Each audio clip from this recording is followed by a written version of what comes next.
Good. Right. Right. So it's Simon Lee from UK Bouldering, and I'm with Ned Feehally today. Is that pronounced right? Feehally. Feehally. Yeah. Right. Ned Feehally. Apparently, I'm told. And he's kindly come along. It's not really his bag, so very grateful for him to do that. So I thought I'd just do a quick intro about Ned, because there's been a couple of interviews and podcasts and that sort of thing. So if I just cover the sort of basics, and then we can sort of delve into a few things that guys on UK Bouldering on and offline are interested in. One of the things that sort of prompted the meeting today is Ned having put up a new boulder problem at Yarn Cliff called the Boss, which may be the hardest boulder problem on gritstone. So that's something we'll be sort of talking about later. But just to sort of summarise the things that that Ned's best known for. Initially, it was sort of ground up highballing with Dan Varian.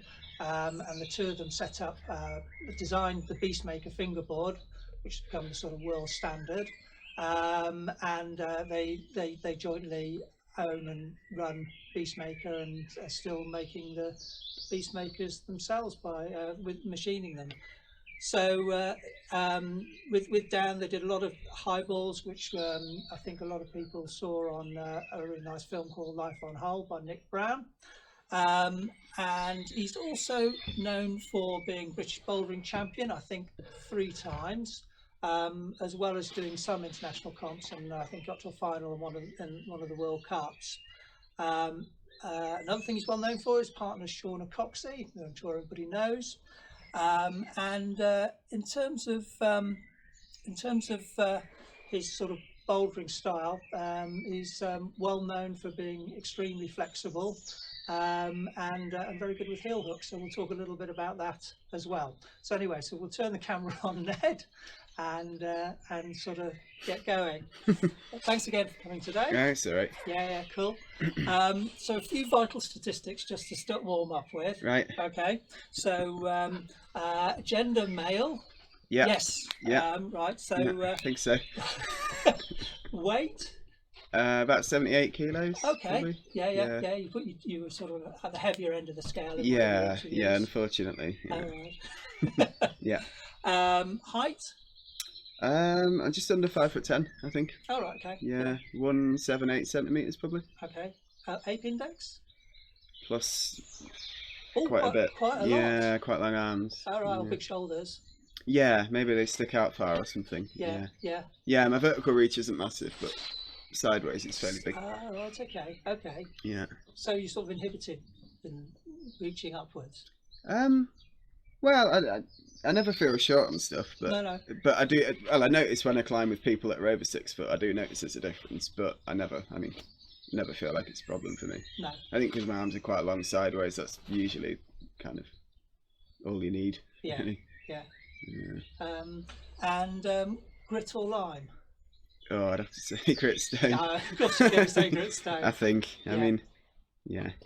Would you say that's a favourite of all your rock types? No, well, I think sandstone. I think smoother grain's nicer, but gritstone's kind of got its own unique thing going on, hasn't it? It's kind of interesting.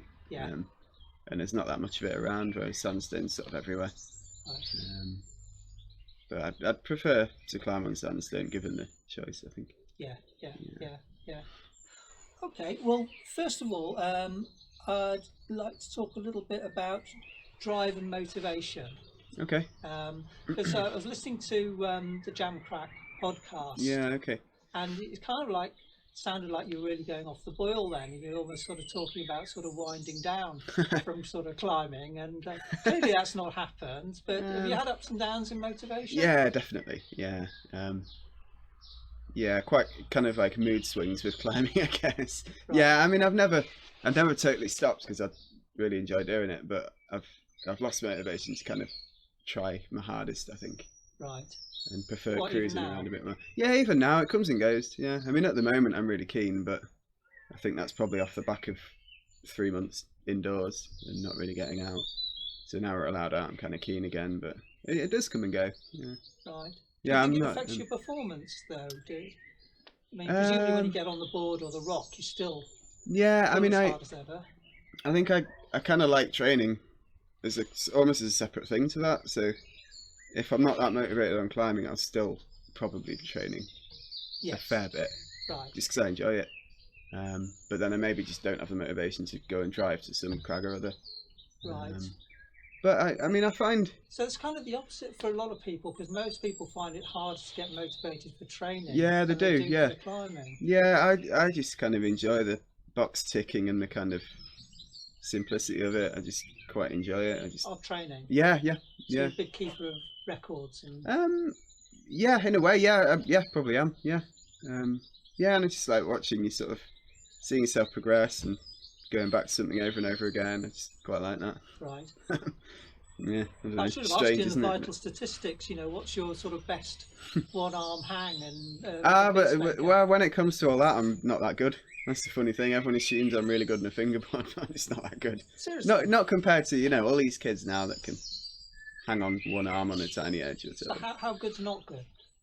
I mean, I can hang on one arm for a bit, but I can't really add a decent amount of weight. Peacemaker hole? No, not on the smallest. Do you know that kind of in-cut one on the middle of the 2000? The middle, I can hang on that for a bit, but it feels really hard.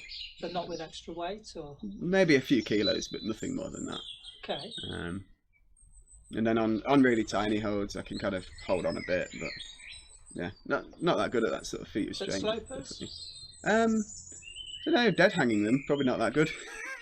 Right. No, and yeah, when it comes to just sort of feats of raw strength on a fingerboard, I've never been very good.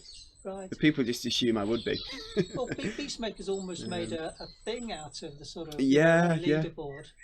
Yeah, it has, but I mean, I think if you look at the people that are best on a fingerboard and then the people that are out climbing stuff, there's not necessarily loads of overlap. There is overlap, but I think you get people that are amazing fingerboarders, don't you? And then you get people that are good climbers, and there's kind of... I suppose it begs the question how useful it is. Well, exactly. I mean, for me, it's useful because if I can improve 1% on a fingerboard, it's immediately useful for my climbing. But I think for a lot of people, they could improve 1% on the fingerboard and go out and climb the same because they can't apply it that well. Right. Maybe. But I think something I've always felt like I can do is apply the strength I have 100% to the rock. Right. But then I see a lot of people climbing and But if you can apply it 100% to the rock, then surely any incremental gains would have a sort of crossover. Yeah, well, I think for me they do, but I think there's a huge group of people for whom it doesn't really cross over that well. So they can improve 1% on the fingerboard and not have a noticeable difference outside because they're so inefficient at applying it. And I think these days you see more and more of that almost. Yeah. I think because the kind of indoor training scenes got so big now. Yeah. And a lot of people are almost more into doing that anyway. So yeah. Well, it's a thing. Nothing wrong with that. Yeah, I don't know. I always found that quite interesting. Yeah. But going back to the sort of motivation side, I mean, I was told that at university you were training so hard that your household organised an intervention. Is that true? I don't remember that. Who's brought this up?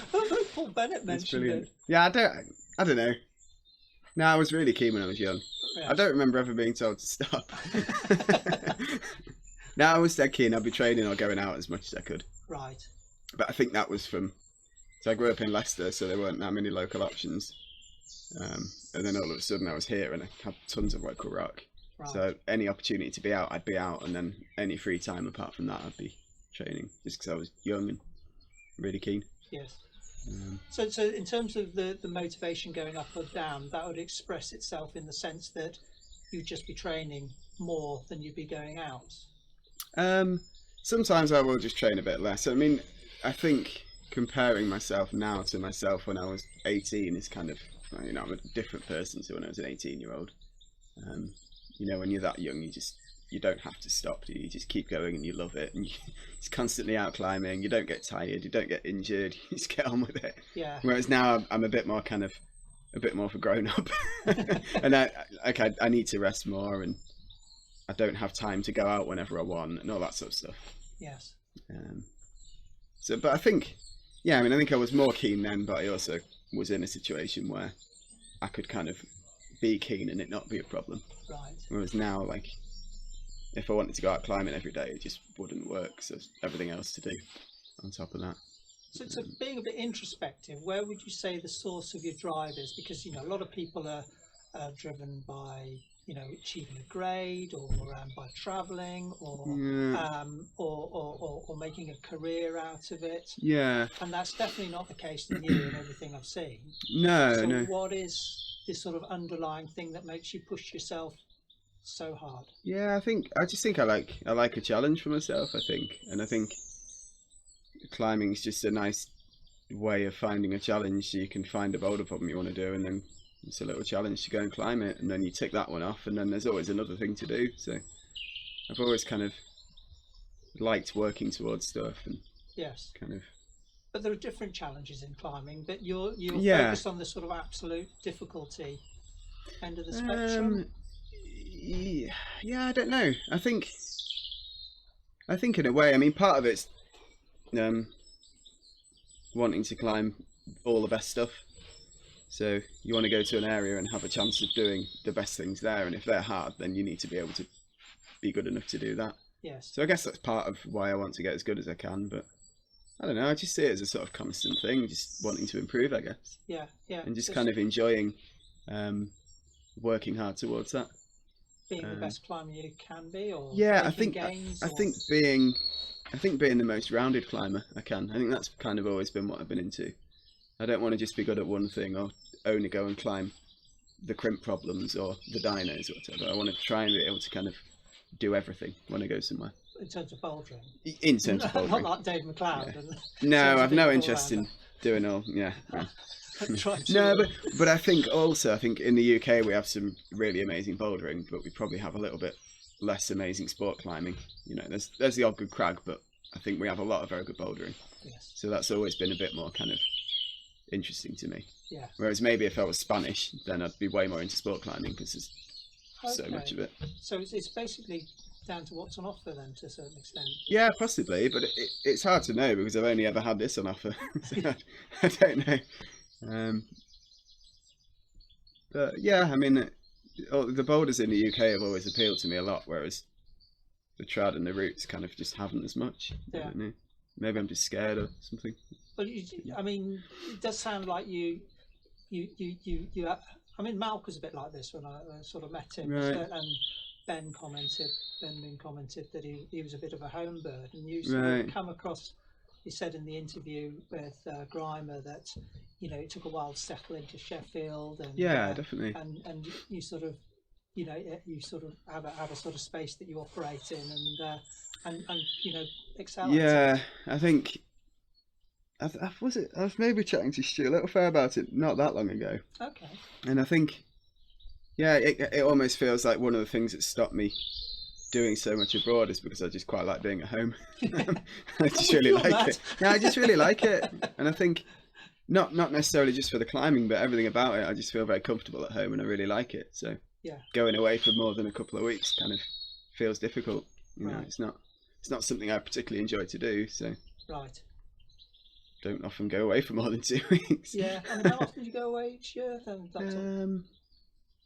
Probably over the last few years, probably 2 or 3 times for 1 to 2 weeks, probably. Oh right, so you go away, yeah, three. Yeah, I mean, we normally try and go on a bit more of a kind of holiday. It's maybe a bit of climbing, but not all climbing, and then I'll normally go on a couple of climbing trips with my mates, kind of on top of that. Right. Because Shauna's dead busy throughout the summer. So then in the autumn or the winter we try and go somewhere together, and then do you go along to some of the comps with her at all, or not? I have over the years. I've been to a few. Right. I mean, when I'm there, I don't really want to get in the way and bother her. So it's kind of it's funny because I don't see her loads when she's there because she's got her own thing to do, and I don't want to get in the way. So I do enjoy it, and because I used to compete, I'm really interested in it. And I like seeing all the old faces and all that sort of stuff. Did you train together? Do you climb together? Yeah, we train together. I mean, we will climb together indoors a bit now, but I mean, generally, when I'm climbing, I'll just go out to a project or I'll train in the cellar. And she's a lot more kind of time at the climbing wall. Right. Not the last few months. She's not on your board much then. No, she does use that quite a lot. Okay. But not as much. She's got to spend more time, you know, doing dynos and comp stuff really. Yes. And the board's pretty useful for that, but she's already, I mean, she's good enough on that really. Yes. When it comes to comp, she's easily strong enough. It's just all the kind of coordination and slabby stuff Yes. that she needs to kind of put a bit more time into. So she tends to spend more time at the wall. Yeah, it's kind of like interesting that, you know, she's at this sort of different end of the spectrum to you in terms of her sort of climbing. Well, she's got a like climbing career as such, and you know, it's social media sort of followers in hundreds of thousands. And all the things that you avoid, really. Do you ever just talk about that? Yeah, well, I mean, she. I mean, I don't want to kind of speak for her, but she made a really conscious decision that it was an opportunity to have a career in climbing, and she'd do what it took to make that work. Okay. Because otherwise, it was going to be a case of her getting another job and then trying to make climbing work. So. Yes. So she's not necessarily a big fan of doing it, but at the same time, she's very good at it, and it's kind of, you know, it's made her into a professional. So. Yes. So I picked up you worked about sort of 2 or 3 days a week at the workshop. Yeah, well, since lockdown, it's been a lot more. but yeah, no, a really average week. Because of demand. Yeah. It's been we've been selling a lot of fingerboards all over the place just because everyone's stuck at home. So it has been a lot more then. But normally it'll be 2.5, 3 days. And you're actually working on the tools, are you? Or? Yeah. So there's 4 of us that own the company. 2 guys run the machines. We do all the kind of CNC end of things. I do most of the kind of finishing and all that sort of stuff with the fingerboards. 2 different sites then? We got 3. Yeah. We're in the process of moving one, but we've got the main kind of CNC factory where all the big machines are, and then I have a place in Chesterfield, and then Dan has a place in Carlisle. Okay. So we all kind of do things kind of all over the place. But yeah, and that works okay, does it? It does. I mean, there's a bit of faff with kind of shipping stuff up and down, but it means we all get to be where we want to be. So. Right. Yeah, it's great. I mean, Dan's up in Carlisle and he loves being there. And so he's making the boards as well, is he? He does more handholds and okay. the kind of the other stuff within it, and I'm kind of dealing more with the fingerboards at the moment. But I don't know. From time to time, it changes depending on.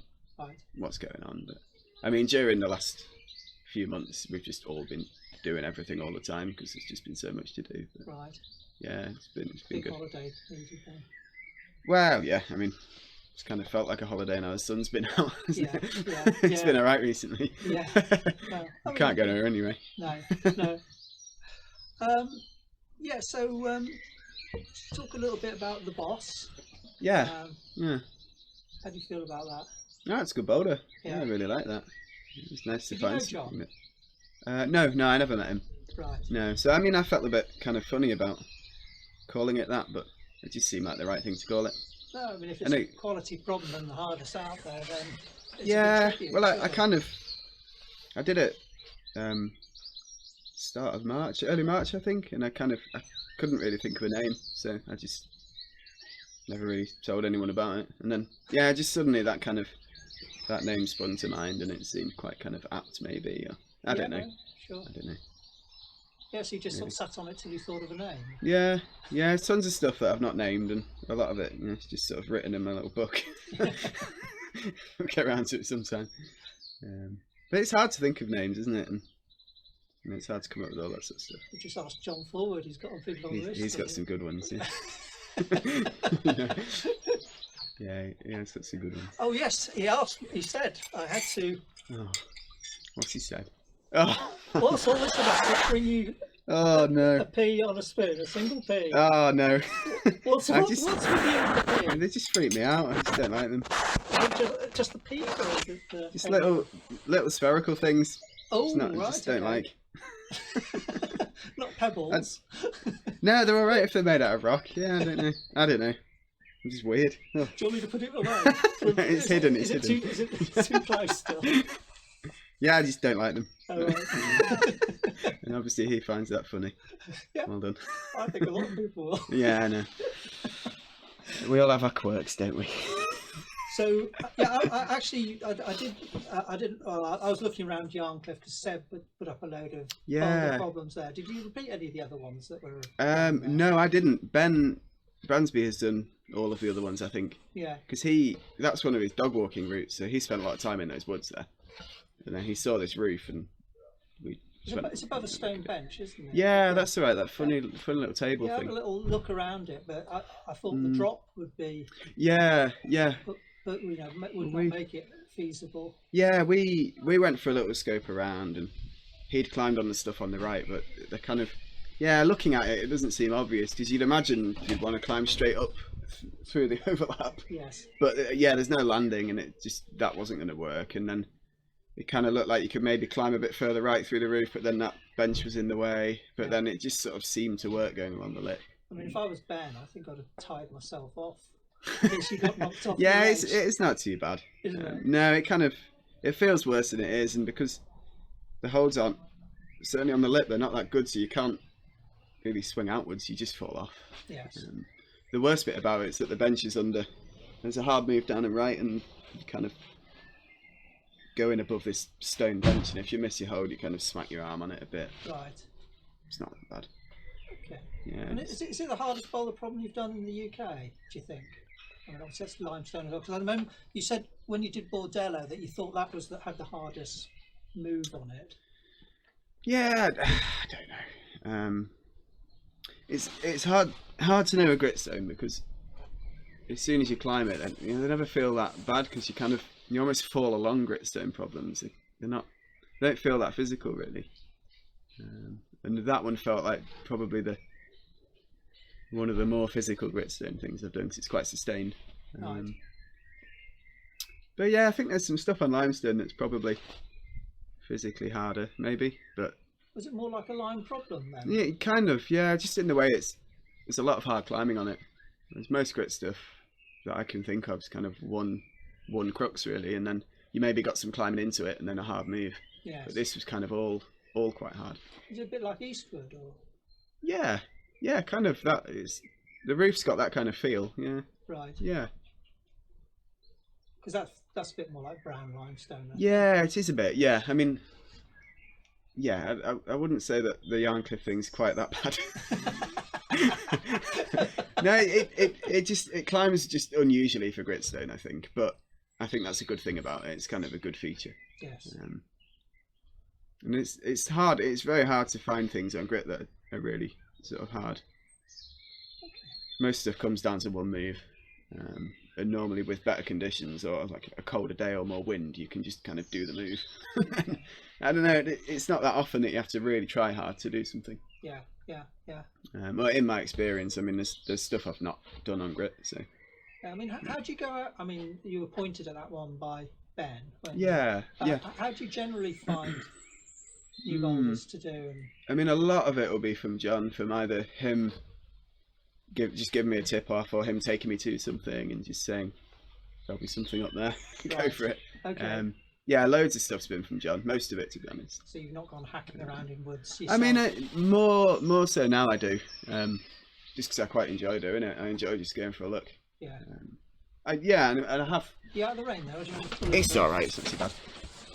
I mean, I've found a few things independently, but even a lot of the time, I'll find something on my own, and then I'll say to John, "What's this?" And he knows what it is. You know, he's already been there. Yeah. Yeah, he knows the peak a lot better than I do. Yeah, he goes scrapping around for fossils and. Yeah. I mean, he just loves being out. Yeah, whether it's finding boulders or fossils or caves or whatever, he just loves it. Yeah. So, yeah, it's been amazing to have him kind of. And that was a sort of prompt for getting more motivated again, was it? Yeah, definitely. I think going climbing with him a lot and just climbing on new stuff and kind of enjoying that. It just made me realise that was a part of climbing that was really enjoyable. And I guess before then I'd done the odd new thing, but I'd never really gone out looking for stuff. It's just fun hanging out with John at the crag because he's hilarious. So, and then you get to climb some new stuff, so it's great. So how hard can stuff get on grit? Do you think it's sort of limited by the rock type? Yeah. I was thinking that actually. I remember me and Ben chatting about that a lot up at Yarncliffe. Yeah, I think 8B seems kind of generally as hard as it goes, and then you might get lucky and find something that's a touch harder. But yeah, I think it's really hard to get it harder than that, because it's just the margins are so small. It's like, you know, if one crystal falls off a hold, it might become impossible, or it might not work, or and then you get so few days when you can actually go and try these things as well. Oh, because of the conditions. Yeah. So I mean, I think that thing Tyler did, Smiling Wall, I think that's. Oh yes, people were asking about it. Tell us more about that. It's amazing. It's really good. It's really hard, and he just made it look dead easy, and people ignored it. I don't know. No one seems to go and try it, but it's really good. Right. When have you tried that this winter? Have you? Yeah, I had a couple of sessions. I tried it just before Tyler did it. I tried it a bit, and then he did it, and then I kind of thought, oh, I'll leave it for a bit. Is it on a top rope, is it? Or? Yeah, just on a rope. Right. Yeah, and I did do the moves this winter, but just the logistics. You need loads of pads, and you need a spotter that's probably tied down. And yeah, it's on a shelf. Kind of, yeah, it's quite a big ask to kind of get everyone out there to try it. So I'd love to, but don't know if that day will ever come when I'll get a load of people out there. Well, there's a Facebook page called Grit Pad Party. All right, there we go. You know, you need to get subscribed. Yeah. Yeah, no, I think it's great. I think it climbs really well. I wasn't doing it like Tyler was doing it, so he left his feet low and just basically pulled on the holds. But they're so bad, I had to put a heel on. Right. But I could do the move like that.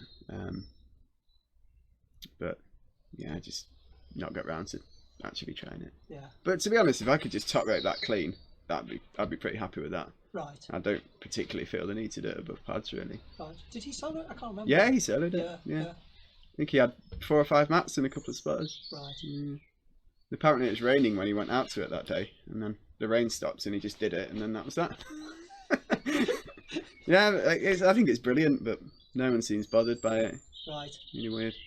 Yeah, because I mean, somebody mentioned a big list of things that you may or may not have done that, you know, that it's like homework. Have you done your homework? Have you done things like high fidelity, cipher, and rhythm? I've not done either of those. Any of those 3. No, I've been up to cipher 3 times, and it's always in the sun. So okay. I've done that. Bombadil, the rail, obviously the rail. Yeah, I think the rail's cool. I've never tried it. I've been up there with Dan when he was trying it. Okay. Yeah, I think it's brilliant. You just don't get many days at Bowden when it's not too warm. Well, that was evident in the video. Yeah, Dan basically ended up moving over to just down the road from Bowden to the in-laws so he could do it. Seriously? Yeah, to kind of make the most of being that close to the crag, and when there was a good sort of hour, he'd nip out and do it. Yeah. So I think logistically that one's hard because of conditions, but also that the style of climbing on that just doesn't suit me at all. Oh, really? Yeah, Dan's really good on like very fingery, kind of frictiony fingery holds. He's really good in it. Right. Really strong fingers and really good skin, whereas my fingers aren't that strong and my skin's a bit weak. So he's kind of like crimping on all these little like knobbly holds, and I don't know, I just really struggle to make them work. Okay. Yeah. So I think that's hard. Right. Yeah, I think it's really hard. But I think Dan nearly did it very quickly. He nearly did it in a few sessions, and then kind of went backwards for a bit, and then ended up doing it a bit later than he kind of hoped, I think. You must have pulled on to it a bit. I never have, no. Oh, right. No. I've been to Bowden, a few times with Dan, but I never tried the harder stuff, really. Okay. Yeah. Funny crag, it's kind of black and south facing, so it's just always a bit warm. Yeah. I struggle with it when it's warm. Yeah, normally when so I used to go up loads to the county, we'd just go and find new stuff or explore different crags. Bowden was kind of a bit run of the mill, so we didn't go that often. Did you still climb with Dan much? Not so much now, just because he's got the family and he's up in Carlisle and I'm here. But we probably do climb twice a year together, maybe. Oh, is that all right? Yeah, we should probably sort that out and do it a bit more.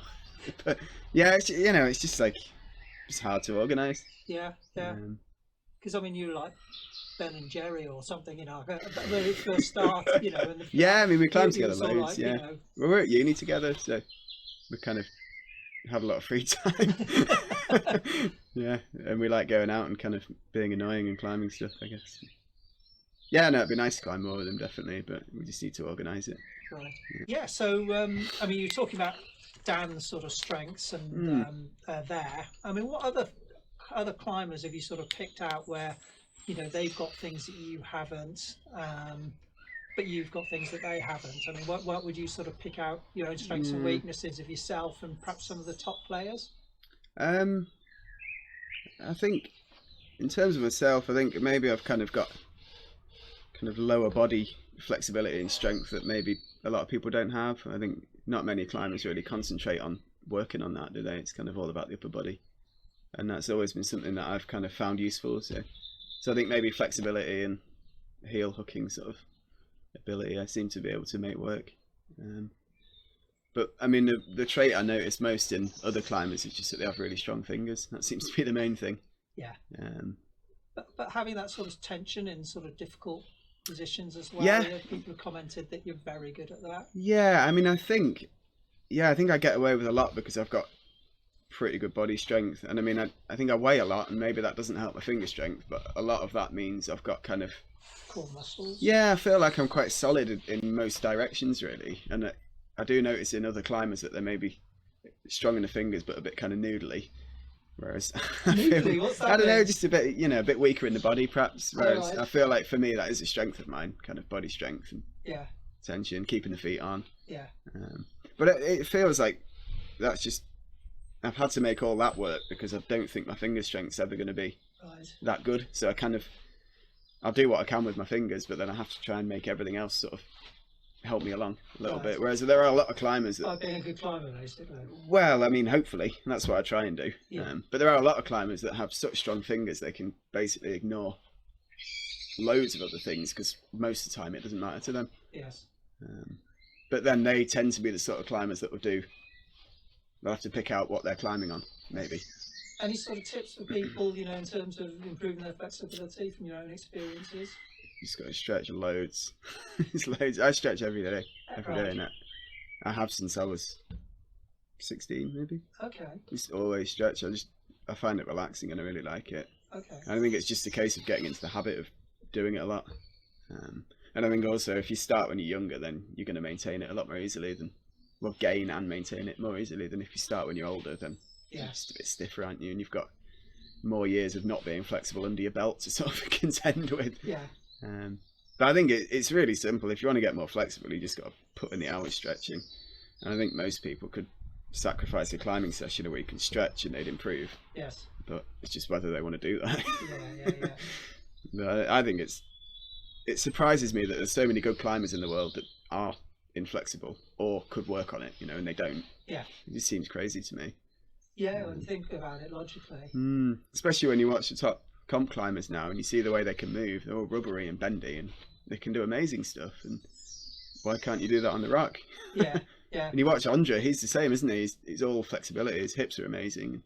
Right. It's kind of why he's so good, I think. A lot of why he's so good. It's because the way he can move. But it seems funny that people don't see that and think, well, I should probably do that. Yeah. And they just go back to the fingerboard or... Yes. So, I mean, heel hooking's been sort of pointed out as one of your sort of superpowers. Yeah, it's funny that. I just always quite liked heel hooking. I don't know. That was never a conscious decision to kind of get good at it. It's just... I've always enjoyed it. I think cause I've always been fairly flexible, so I can always kind of get my heels on. And then I've always enjoyed using them, so... You've been involved in shoe design to improve sort of heel hooking as well? I've sort of, yeah, bits and bobs. I've sort of had a bit of input, but how much it's been listened to, I don't know. No, I mean, I find it really interesting. I think there's so much that could be done with climbing shoes to sort of, to improve their kind of heel hooking and toe hooking. But at the moment, all the improvements in climbing shoes seem to be at the kind of the front end, you know, like under your toes. Everyone's trying to sort of move more weight onto your big toe or make it softer, make it stiffer. But for me, if a shoe can heel hook well, then it's fine. Yeah. It doesn't really matter what the front can do. Right. So what's your favourite heel hooking shoe at the moment? At the moment, Isn't the crawl meant to be really good? I've not climbed in those. Okay. I think it'd still be the Anasazi Blanco. Still be the best heel. Got the spur. Yeah, I think that's the best heel. But they don't make them anymore, I don't think. I've got 6. Oh, have you? Stockpiled. What size? Like saying 30 quid each. Oh man. I know. What size are they? Nah, and I've got a few pairs as backup, but I think they were the best heels for me. Yeah, you got the spur and they're really tight, aren't they? Yeah. You can pull really hard on them. So I find a lot of shoes, they'll stay on the hold, but if I pull too hard on my leg, it will just come off my foot. Yeah. So I've done stuff before. I've duct taped the shoes onto around my ankle. Yeah. So you can just pull harder. But it seems mad that you have to do that. Surely now they can make shoes that just work. Yeah. Whatever. Yeah. So what are the sort of strengths that you sort of admired in other people that you've climbed with? Yeah, I mean with Dan, it's definitely like his finger strength's kind of the thing you notice.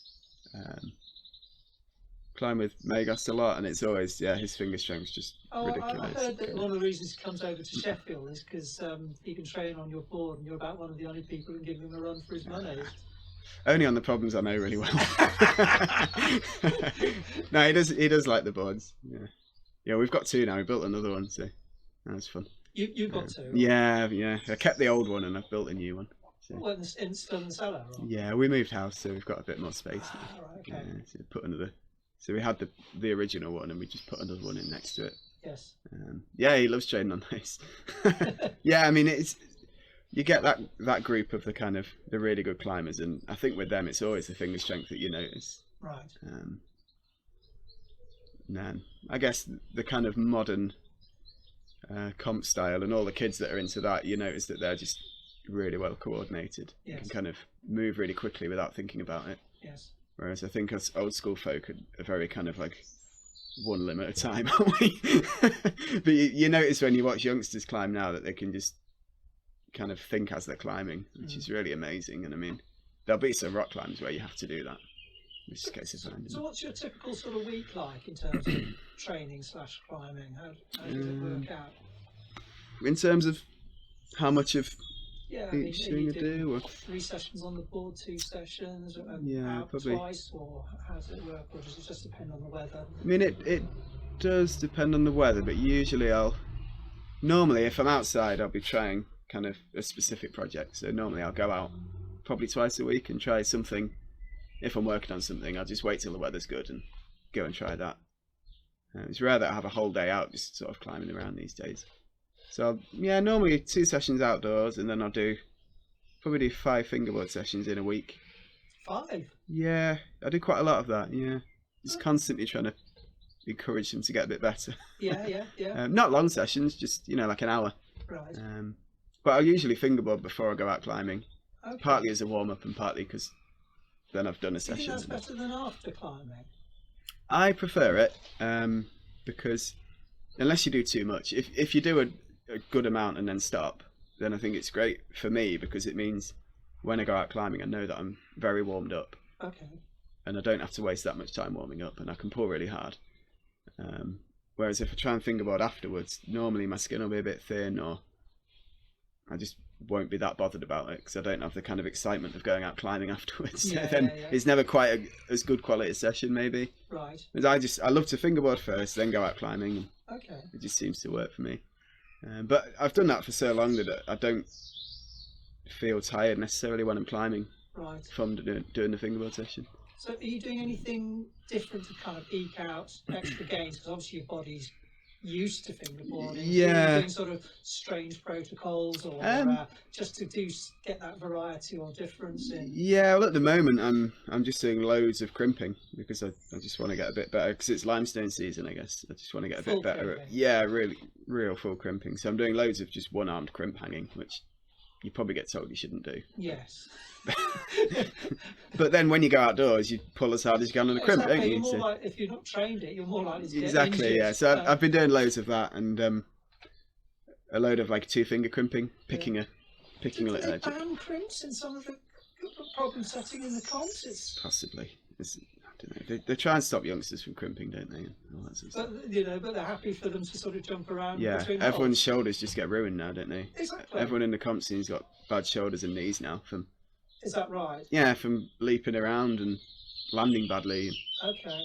Yeah, it used to be finger injuries on the comp scene, and now it's shoulders, knees. like all the other joints from taking wild falls off dynos. Yeah, I mean that seems more dangerous to me than crimping. Yeah, so yeah, in a week, loads of fingerboard, and then at the moment I'll probably climb 3 times on the board. Yeah, and is that structured, or is it just standard problems and a couple of projects? Or? Yeah, I kind of have different sessions I'll do. Okay. So I'll sometimes do a mileage session where I do nothing too hard, but I just try and do loads of stuff back to back. Yeah. Especially during lockdown, because the only opportunity to climb has been on a board. So I've tried to just kind of lower the intensity and do loads of it. Right. Because so no, problem bang.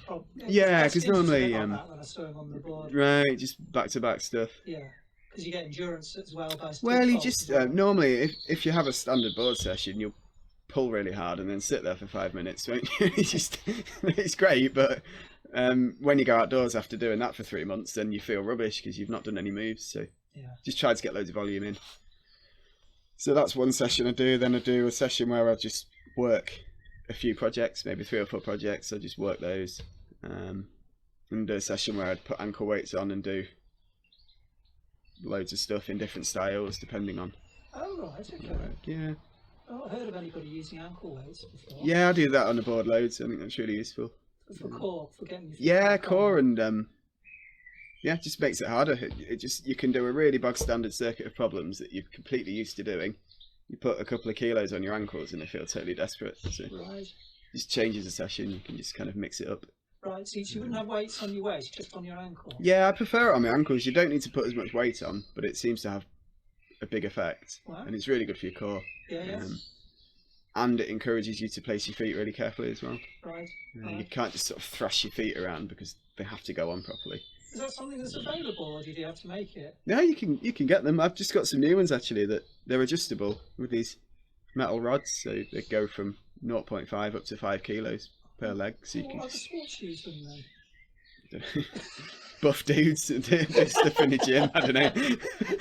I just googled and found them. Wow. I don't know what you'd use them for, but yeah, they're great on the board. I think they're brilliant. Oh, well, that's something. Yeah, I'll have a number of different board sessions that I'll mix up, and I'll just try and alternate or do a different session every session. Mm-hmm. Right. So just wanted, obviously I asked you about the grade of the boss on Instagram, and that's been a subject. It's not just me being obsessed. People love it. Well, maybe not obsessed, but you know, I can see why it's interesting. Yeah, I mean, you go out to South Africa and flash an 80 plus. yeah. But it's not just the boss. You know, it just seems to be. It does seem to be. I mean, Dan's mentioned something about it. You know, where he felt he was benchmarking against Gaskins. Where he now doesn't believe. You know, he's lost the faith.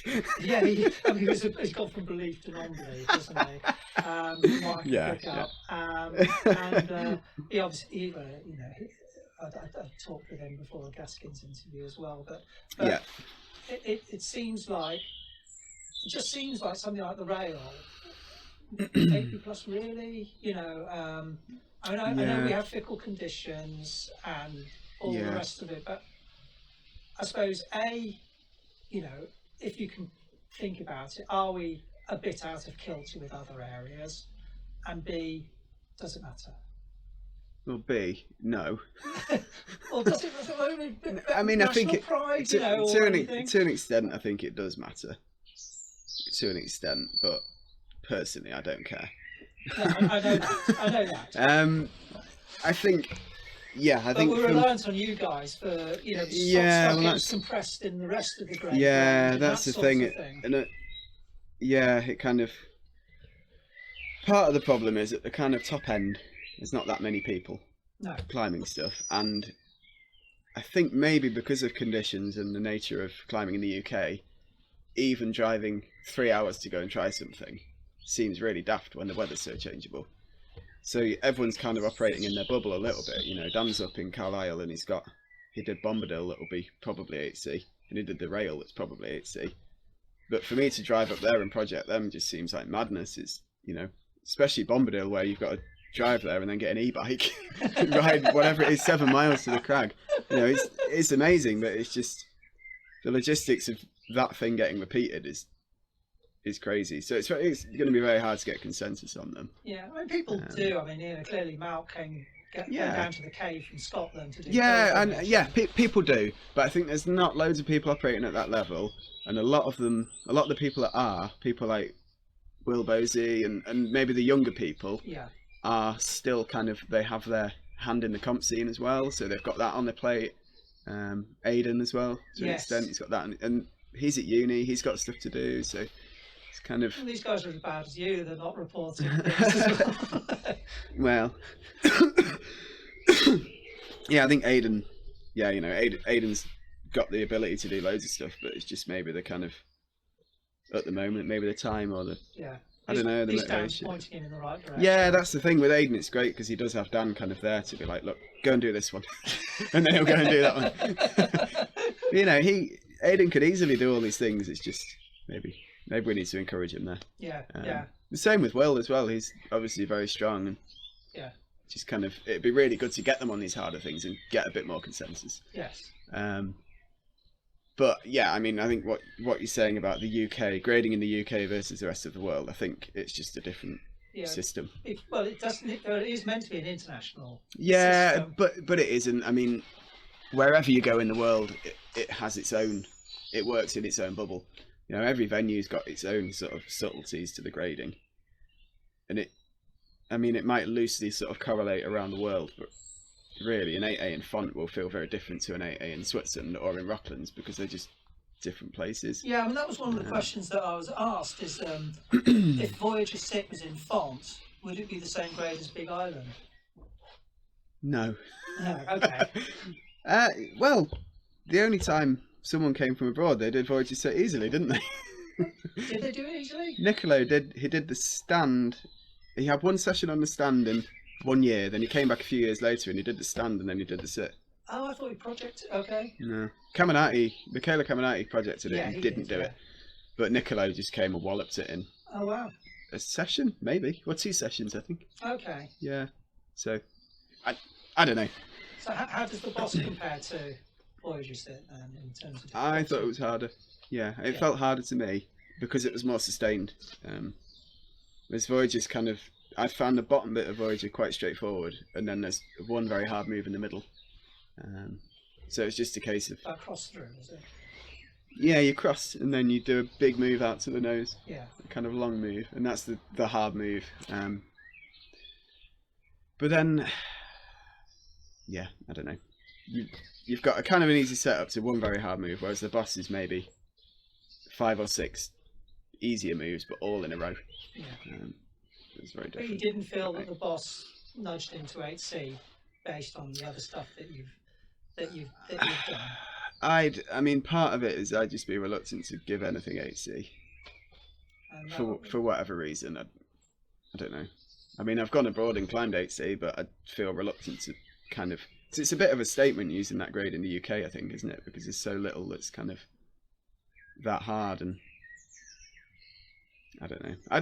It didn't feel like the end of the world to me. It felt like the boss. I mean, it didn't feel like the hardest thing I've done by any means. It felt hard to do. Okay, what's been harder that you've done?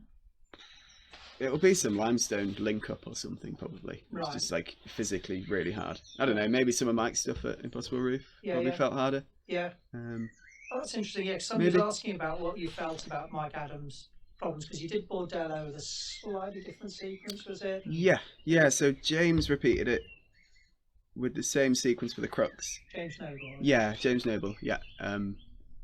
So I think me and James found a different sequence for the beginning bit.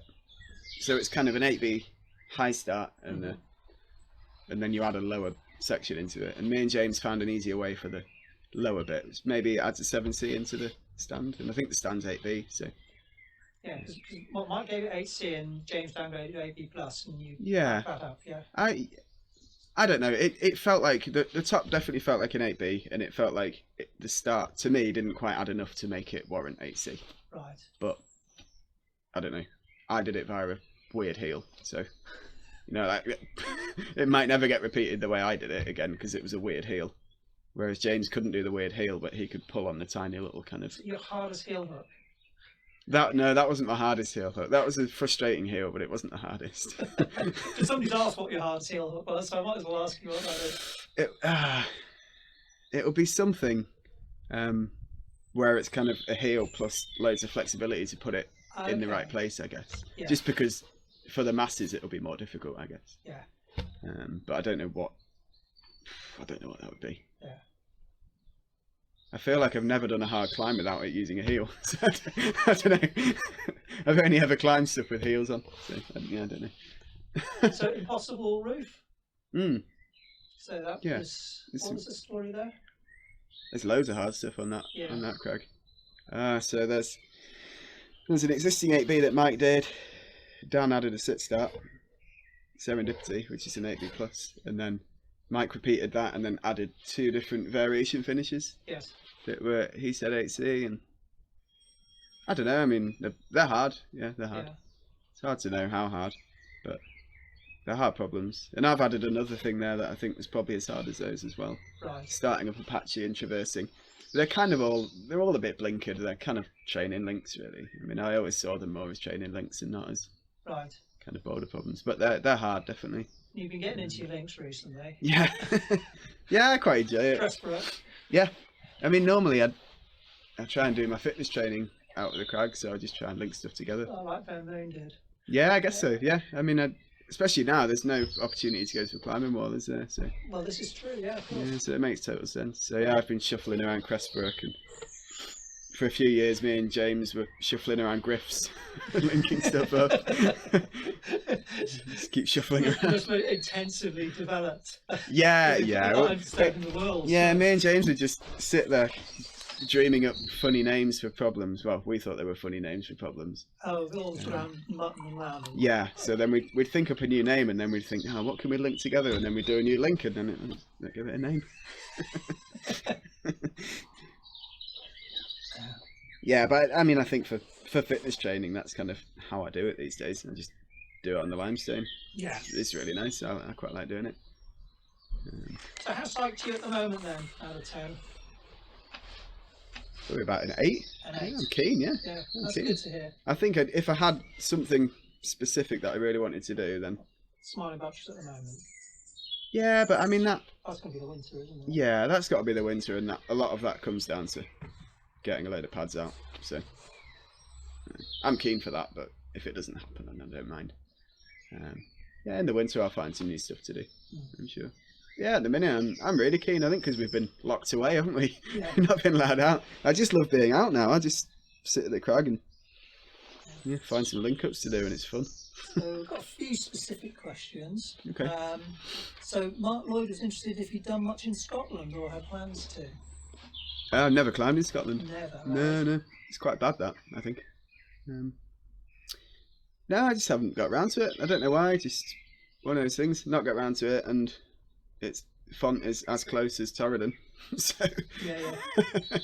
And I know when I go to Font, I'll have a good time. So I think that might be part of why I've not gone. I don't know. I definitely should do, but I just haven't yet.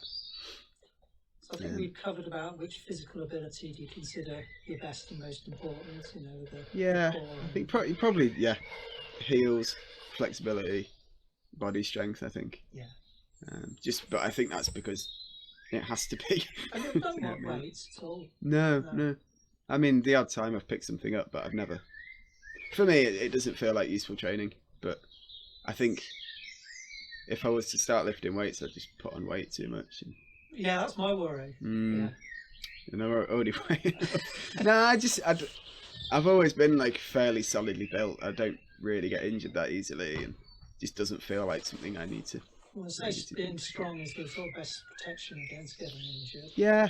I think it's just genetically how I've turned out. I've just always felt quite sturdy,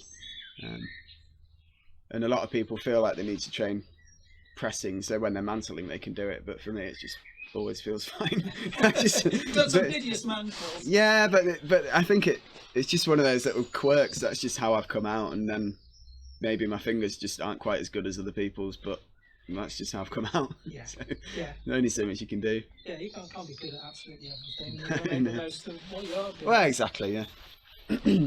So is there anything at a lower grade that's caught you out, you know, as in, you know, you've been completely sort of shut down unexpectedly?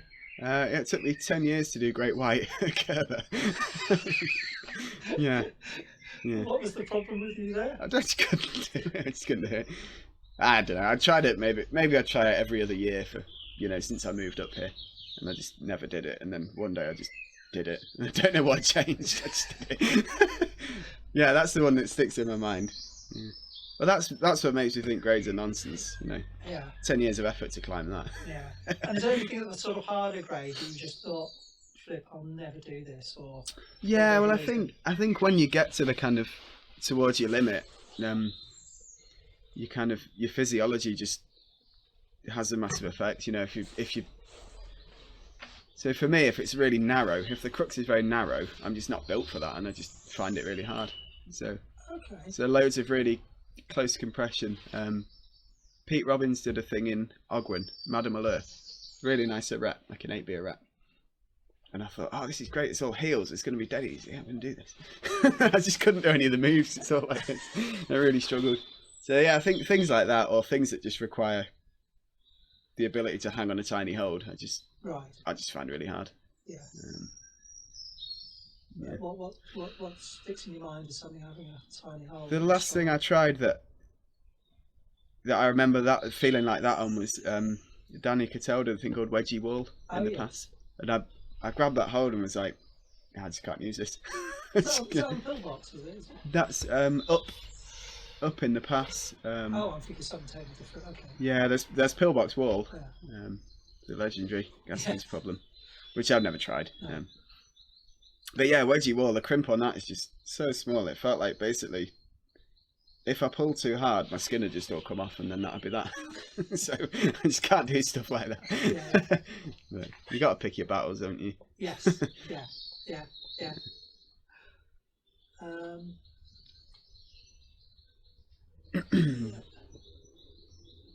Oh yeah. So Dave Mason's asking how does the process of doing a first ascent differ for you from doing an established climb? Clearly, I'm not a beater. Yeah, I mean, first ascents are funny because you've got to clean what you think are the holds and what you think are the footholds, and then you've got to try it, and then you've got to clean what's actually the holds and what's actually the footholds. It just takes ages, basically. You just spend ages sort of fiddling around, not really getting anywhere. Yeah. And if it's on grit, it will normally take 2 or 3 sessions of cleaning before it's really settled down to the point where you can kind of climb on it properly. Right. So I think most of it's just the kind of added time figuring it out, and then you've got to just eliminate all the other sequences, find a way that works, try and find the best way, or decide on sticking with your way, or there's just loads more to kind of fiddle around with. Yes. Do you enjoy that, or? I do like it, but then I do find it frustrating when someone turns up with the exact sequence and says it's easy. Yeah. Which, I mean, it's always going to happen, but doing a first ascent is just such a kind of complicated thing. And you always miss something. You'll never do the perfect sequence straight away. And you don't even know it's going to go. Well, yeah, exactly. Yeah, you might spend 5 sessions on it and realise that you can't actually do it. Yeah. Move on. Happened to you yet? No, normally after a session at the moment, I'll either bin it off or I know I can do it. Right. But I'd imagine at some point I might start revisiting some of those things and having another look. Yeah. So often after a few years off something, you'll go back and then you'll just notice something else that you somehow didn't notice before. Yeah.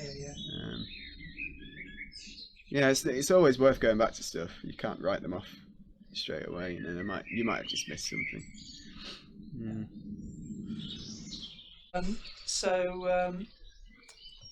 Polish Dave, he was, and some of his mates who had a few. I think we covered a lot of them, but what's the hardest move on gritstone? Because obviously the boss is several moves. Yeah. But I suppose they mean what's the hardest sort of single move on grit? Ooh.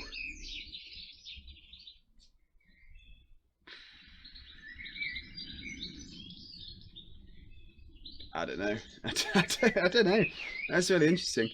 I think the rock over on Smiling Wall felt really hard, but Okay. maybe. Yeah, I don't know. Maybe some mantle or other.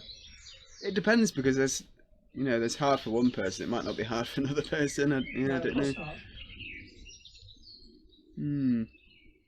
That's a really tough question, that. Right. Yeah.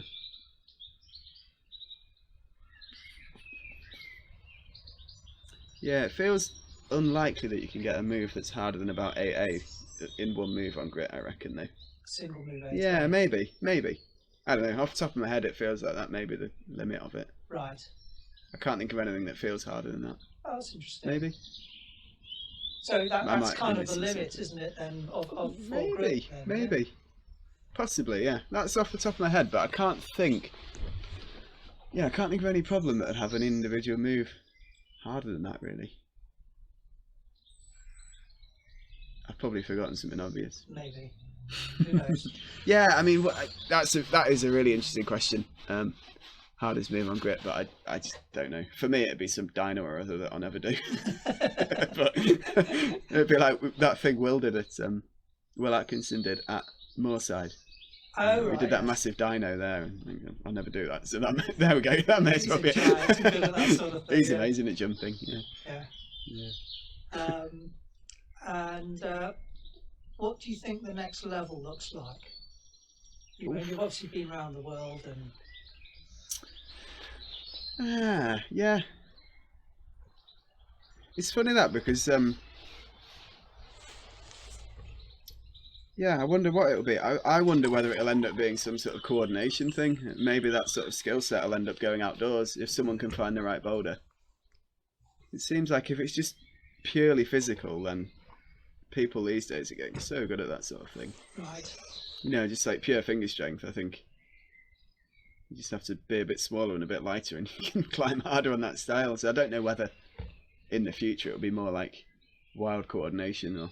Yeah, some sort of Johnny Dawes fantasy problem. Maybe it will. Maybe it will, because I mean, as soon as there's a hold you can pull on, someone will pull on it. Yeah. So maybe it's going to have to be, or some sort of mantle or something. But I don't know. I think as soon as friction comes into it, it ends up being too fickle with the weather and conditions and everything. So maybe that wouldn't work. But I mean, I think when you get you see loads in Rocklands, loads of those boulder problems that are just a full-on dyno, and I think if you could find some more stuff like that, they could be infinitely hard if there was some wild sort of triple dyno. Yes. So it will exist somewhere, won't it? It's just 1-9. Yeah, exactly. Something like that. 1-9 via some, I don't know, some other little sloper or something. I'd imagine it might go that way, but then I think with rock climbing, you're just limited by the rocks and what you can find, aren't you? And I think in the UK, it's definitely, we're reaching the limit of like running out of rocks to climb on, and certainly running out of really hard rocks. Yeah, I think sport climbing's kind of gone that way, hasn't it? There's not. It's been a bit of a golden age for like Dan and so on, hasn't it? Yeah, and I think with sport climbing, we've had kind of McClure's done all the kind of 9A-ish stuff, and beyond that. I mean, he's struggling for projects. Yeah, now. Exactly, and there's a generation of youngsters that are way stronger that they're going to struggle even more, aren't they? Yeah. And I think it's maybe the same with bouldering. I mean, obviously there'll be something up in Scotland somewhere that hasn't been found yet, but really, like in the Peak, trying to think of harder projects, I really can't think of that many things. I think we are going to start running out of rocks. There's some sort of banned stuff on Magstone and stuff, isn't there? And... Yeah, there is, but I mean, I think the crux of climbing harder now is going to be finding the stuff to climb. Right.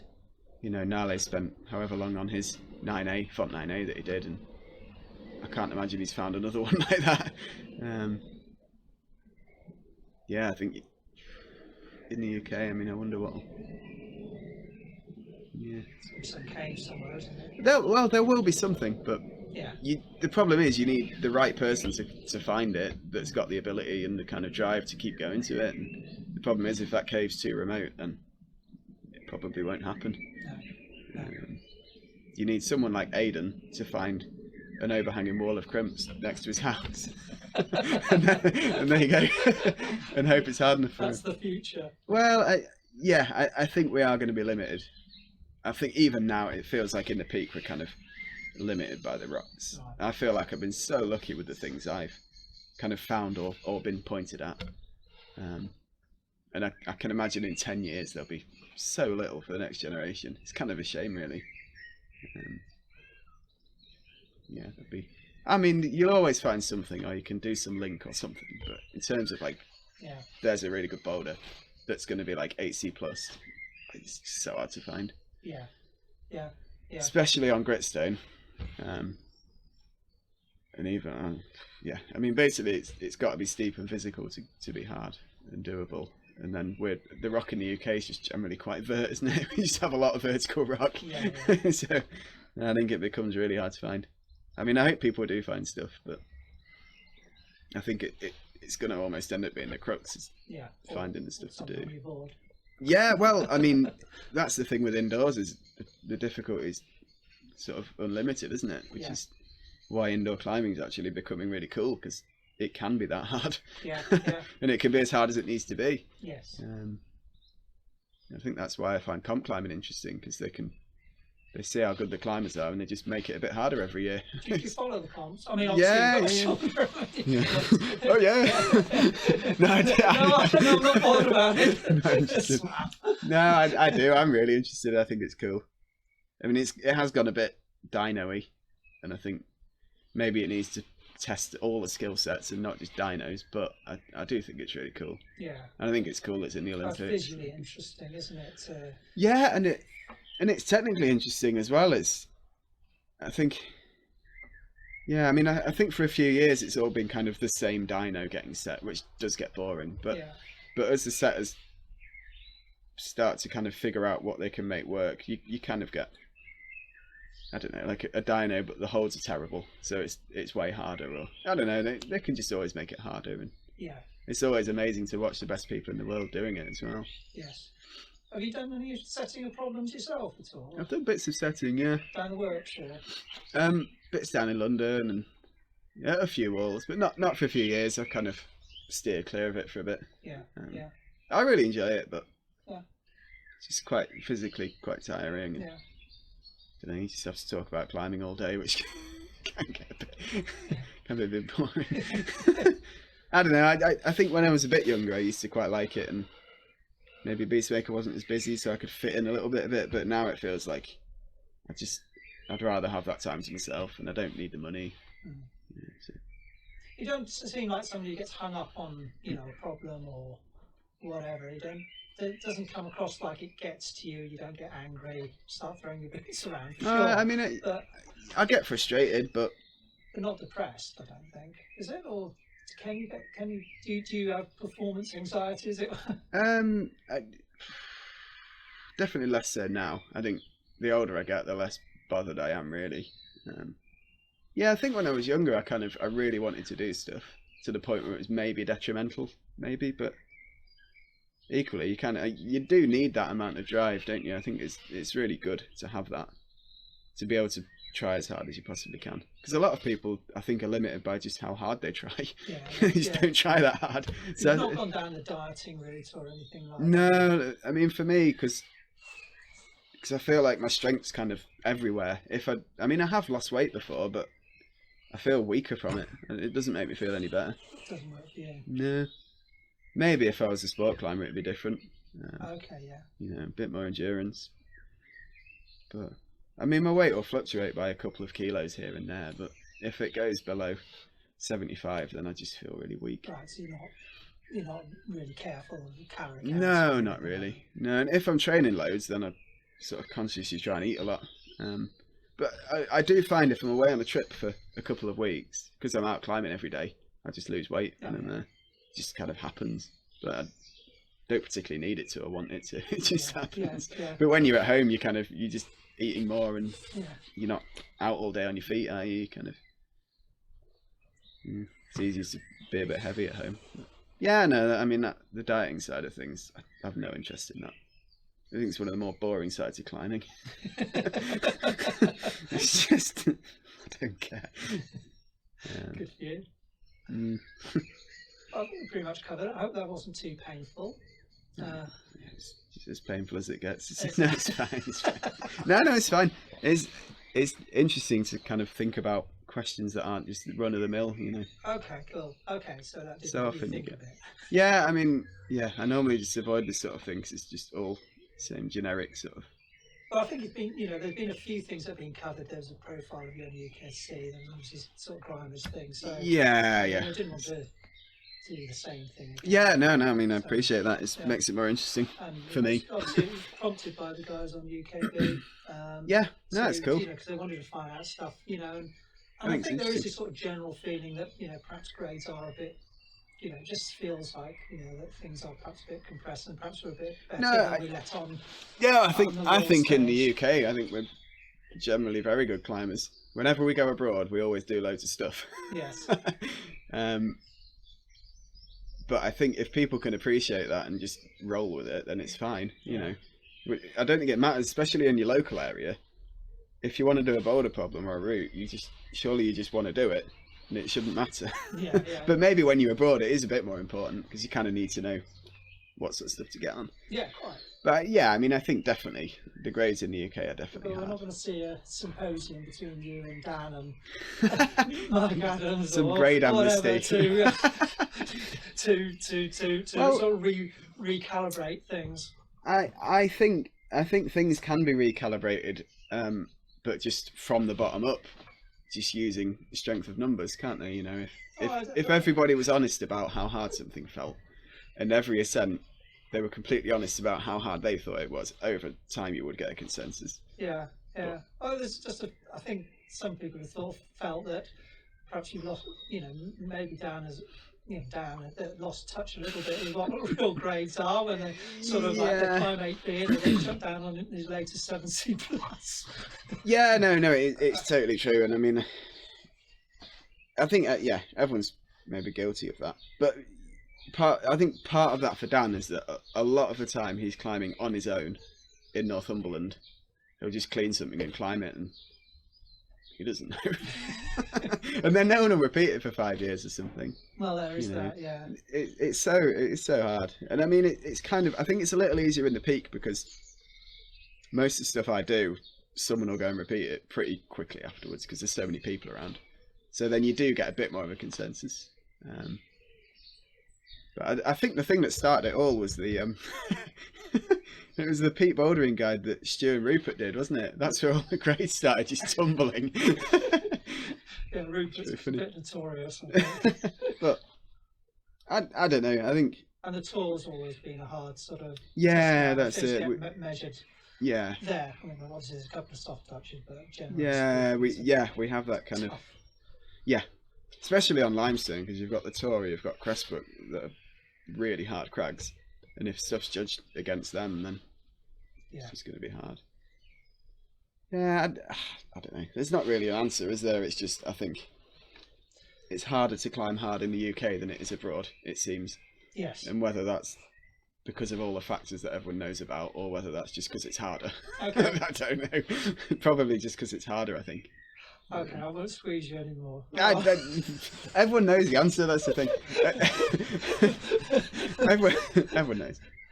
But I can see it might be annoying if you rock up at some boulder and you can't do it, even though it's only, it's 3 grades below what you should be able to do. Sure. I can see that would be frustrating, but I mean, that happens to me on something. I'll go to a 7A in font and not be able to figure out what to do, and it's just it just happens, doesn't it? Something graton. Well, yeah, some red warm up that you can't do, and then you go and do the 7C next door, and it feels fine. Yeah. It's just, but then you got strawberries at Kerber. Yeah, I used to find that easy. I can't do it anymore. Yeah, I think I've done it once. That's it. Lost my knuckles on it twice. It just doesn't work, does it? Tom Randall not be able to do the sheep for you. Exactly. Yeah, there's always bogeys, and then there's. It's so hard. Yeah. So hard. I really appreciate you coming across today. It's fine. It's fine. Fantastic work on the glass. Thanks. Yeah, I love climbing on that. And, kind of a shame to see the back of it. Uncover a few more. Yeah, I'll have a look. I'll just give John a ring, see what he's got. Yeah. So any of the audience out there who've got any tips on Yeah. projects, Any send them your boulders? way. Any Yeah. boulders you found? Yeah. Otherwise, I'd just be in the cellar. Either way, it's fine with Yeah, me. we need to get you out of the cellar more. Cool. On that note. Nice one. Yeah. Thanks. Cheers. Yeah. Hope I Okay. didn't squirm too much.